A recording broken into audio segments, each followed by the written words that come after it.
ইডলি মলাই আপোনালোকে বাৰু খাইছেনে? যদি নাই খোৱা আজি মোৰ ভিডিঅ'টোৰ জৰিয়তে এবাৰ ঘৰতে ট্ৰাই কৰিব, খুবেই বেছি ভাল লাগে।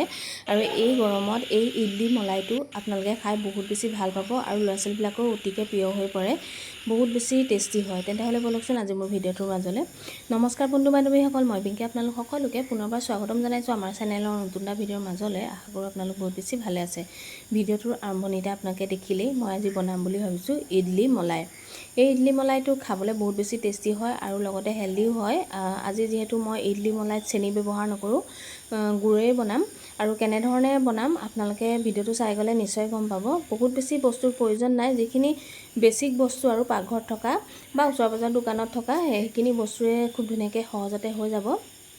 এইফালে মই গুড় লৈছোঁ। গুড় মই সৰু বাতি এটাৰে এবাতি লৈছোঁ, মানে যিটো আমাৰ ধৰক চিচাৰৰ বাতি থাকে যে, তেনেকুৱা চিচাৰৰ বাতি, সৰু চিচাৰৰ বাতিবিলাক যে তেনেকুৱা বাতিৰে এবাতি গুড় লৈছোঁ। গুড়খিনি মই কাটি ল'লোঁ। তাৰপিছত এতিয়া মই এখন কেৰাহী পাতি লৈছোঁ। প্ৰথমতে মলাইটো যিহেতু বনাই ল'ব লাগিব, সেইকাৰণে মলাইটো অকণমান বনোৱা পদ্ধতি অকণমান বেলেগ। ৰসমলাইটো বনাওঁতে আমি যেনেকৈ মলাইটো বনাওঁ সেইটো মলাইতকৈ অকণমান বেলেগকৈ বনাম। এই মলাইটো এই ধৰণে বনালেহে মানে ইডলিৰ লগত খাই বেছি ভাল লাগে, সেইকাৰণে মই অকণমান বেলেগ ধৰণে বনাম। এইফালে মই আমুলৰ গাখীৰ আধা লিটাৰ লৈছোঁ। লোৱাৰ পাছত খুব ধুনীয়াকৈ গাখীৰখিনি প্ৰথমতে এটা উতল অহা লোৱালৈকে মানে মই উতলাই ল'ম। সেইধৰণে মই লৰাই আছোঁ যাতে তলত অকণমান লাগি নধৰে, যিহেতু পেকেট গাখীৰবিলাক অকণমান ডাঠ থাকে যে, সেইকাৰণে আপোনালোকে গৰু গাখীৰো ল'ব পাৰে, কোনো কথা নাই।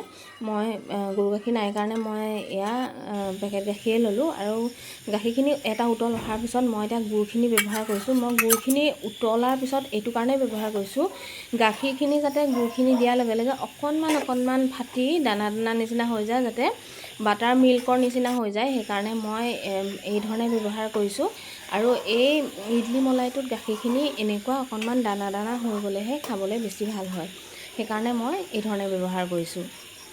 আপোনালোকে যদিহে বিচাৰে বোলে গাখীৰখিনি আমি দানা দানা হোৱাটো নিবিচাৰোঁ, তেতিয়াহ'লে আপোনালোকে গাখীৰখিনি ঠাণ্ডা হৈ থাকোঁতেই অলপ গৰম হওঁতে গুড়খিনি ব্যৱহাৰ কৰিব লাগিব। তেতিয়া গাখীৰখিনি দানা দানা নহয়, গুড়খিনি মিলি যাব গাখীৰৰ লগত। কিন্তু আপোনালোকে পাৰিলে এই ধৰণেই বনাই খাব, তেতিয়া বেছিহে ভাল পাব।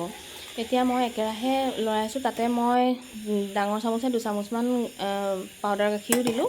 আৰু পাউডাৰ গাখীৰ দি লৰোৱাৰ পিছত এতিয়া মই দি দিছোঁ ইলাচি গুড়ি অকণমান। পাউডাৰ গাখীৰটো অপশ্যনেল হয়, আপোনালোকে নিদিওঁ বুলি ক'লে নিদিবও পাৰে, অকণমান দি দিলে বেছি ভাল হয়, সেইকাৰণে মই দি দিছোঁ।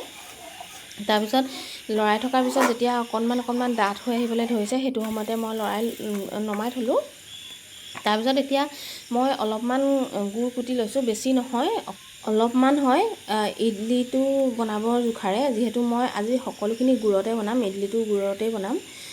মই সৰু বাতিৰে মই গুড় ব্যৱহাৰ কৰিছিলোঁ, সেই সৰু বাতিটোৰে মই এবাতি চুজি ল'ম, সেইকাৰণে সেই বাতিটোৰে আধা বাতি মই গুড় লৈছোঁ। আৰু ইয়াতে মই ব্যৱহাৰ কৰিছোঁ গাখীৰ মই একাপ, সম্পূৰ্ণ একাপ নহয়, কম হ'ব তাতকৈ, সিমানখিনি গাখীৰ ব্যৱহাৰ কৰিছোঁ। যিহেতু সৰু বাতিটোৰে এবাতি চুজিত পূৰা একাপ গাখীৰ ব্যৱহাৰ নকৰিলেও হয় বাৰু, তথাপিতো আপোনালোকে যদিহে পাৰে ব্যৱহাৰ কৰিব, তেতিয়া পিছত মানে যেতিয়া চুজিখিনি ডাঠ হৈ যাব তেতিয়া পানী বা গাখীৰ ব্যৱহাৰ নকৰিলেও হ'ব, তেতিয়া একদম পূৰা কনচিষ্টেঞ্চিৰে থাকিব। আৰু এতিয়া মই গাখীৰখিনিৰ লগত গুড়খিনি খুব ধুনীয়াকৈ মই এনেকৈ মিলাই ল'লোঁ। তাৰপিছত এতিয়া মই এই বাতিটোৰে এবাতি মই চুজি ব্যৱহাৰ কৰিলোঁ, আৰু সেই বাতিটোৰে আধা বাতি মই ডেচিকেটেড কোকোনাট ব্যৱহাৰ কৰিছোঁ, তেতিয়া ভাল হয়।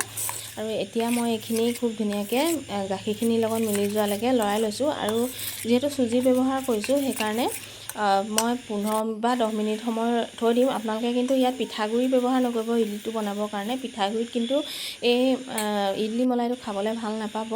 ইয়াতে মই ব্যৱহাৰ কৰিছোঁ আধা চামুচ গৰু ঘি, আৰু এইখিনি দিয়াৰ পিছতো খুব ধুনীয়াকৈ মই লৰাই ল'ম। যদি ইডলিটোত পিঠাগুড়ি ব্যৱহাৰ কৰে তেতিয়াহ'লে টেষ্টটো একেবাৰে ভাল নাপাব, যিটো মই ইডলি মলাই বনাব খুজিছোঁ সেই টেষ্টটো একদমেই নাপাব, সেইকাৰণে আপোনালোকে চুজিটোহে ব্যৱহাৰ কৰিব। তাৰপিছত এতিয়া মই কমেও 10 মিনিটমান সময় এয়া ৰাখি থ'লোঁ। ৰাখি থোৱাৰ পিছত এয়া চব চুজিখিনি খুব ধুনীয়াকৈ ফুলি গৈছে আৰু অকণমান ডাঠ হৈ আহিছে। ইয়াতে মই অকণমান পানী ব্যৱহাৰ কৰিছোঁ, আপোনালোকে বিচাৰিলে গাখীৰো ব্যৱহাৰ কৰিব পাৰে।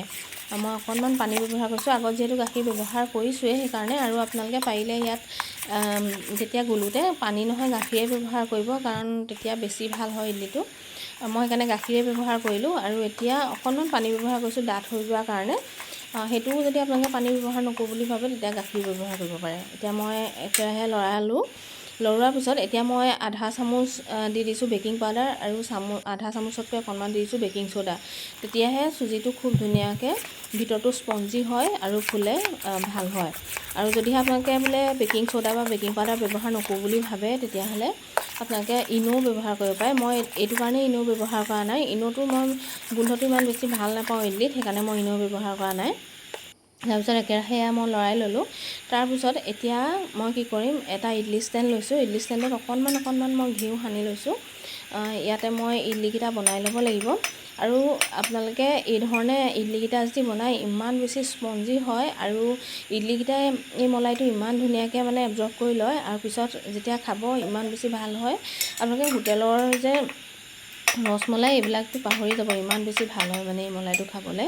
সেইকাৰণে আজি আপোনালোকৰ লগত শ্বেয়াৰ কৰিলোঁ আৰু ফ্ৰিজত থৈ পেলাই পিছত খাই চাবচোন, বহুত বেছি টেষ্টি হয়। এতিয়া মই 1.5 চামুচকৈ দি গৈছোঁ আৰু সেইটোৱে পাৰফেক্ট হয়, কাৰণ ফুলি যায় যে ইডলিটো আৰু ডাঙৰ হৈ যায়, সেইকাৰণে মই 1.5 চামুচকৈ দি লৈছোঁ। তাৰপিছত মই এতিয়া ইডলিকেইটা ধুনীয়াকৈ পানীৰ ভাপত দি পেলাই বনাই ল'ম।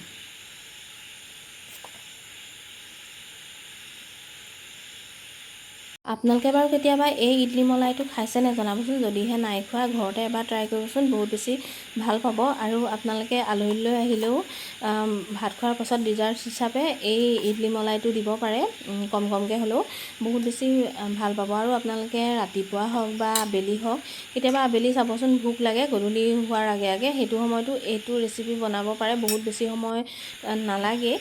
আপোনালোকে বনাই পেলাই খাই চাব, বহুত বেছি ভাল পাব। আৰু ল'ৰা ছোৱালীক দিলেও ল'ৰা ছোৱালীয়ে খাই ভাল পাব। এতিয়া মই এটা চচপেন পাতিছোঁ, ইয়াতে মই পানী দি দিছোঁ।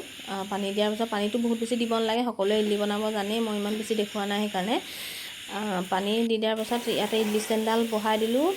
বেছি সময় নালাগিলে, কমেও 6-7 মিনিটমানতে ইডলিটো খুব ধুনীয়াকৈ ৰেডি হৈ গ'ল। মই আচলতে একদম গৰমে উঠাই দিছোঁ, ঠাণ্ডা হোৱালে নাথাকিব, গৰমে উঠাই পেলাই ইয়াত গৰমে সেই মলাইখিনি দি দিব। তেতিয়া খুব ধুনীয়াকৈ ইডলিটোৱে মলাইখিনি এবজৰ্ব কৰি ল'ব আৰু খাবলৈ বহুত বেছি ভাল হ'ব।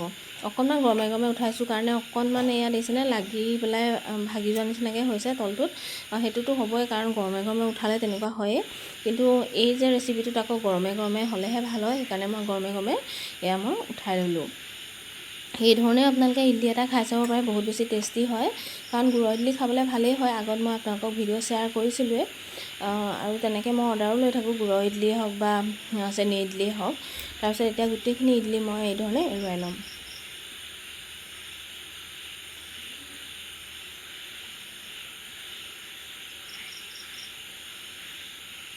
এখন প্লেটত ইডলিকেইটা এয়া লৈ ল'লোঁ। তাৰপিছত এতিয়া মই এয়া মলাইখিনি ইয়াতে মই দি দিছোঁ। আৰু এই ধৰণে দিলে ইডলিকেইটাই মলাইখিনি খুব ধুনীয়াকৈ এবজৰ্ব কৰি লয়। আপোনালোকে ভাবিছে চাগে ইমান বেছি ডাঠ কৰিলে, আচলতে এই ধৰণে গাখীৰখিনি যদি দানা হৈ যায় আৰু ডাঠ হয়, তেতিয়াহ'লে এই ইডলি মলাইটো খাবলৈ বহুত বেছি টেষ্টি হয়। যেতিয়া ফ্ৰিজত থোৱাৰ পাছত আপোনালোকে অকণমান মলাইৰ সৈতে ইডলিকণ খাব, তেতিয়া ইমান বেছি টেষ্টি পাব।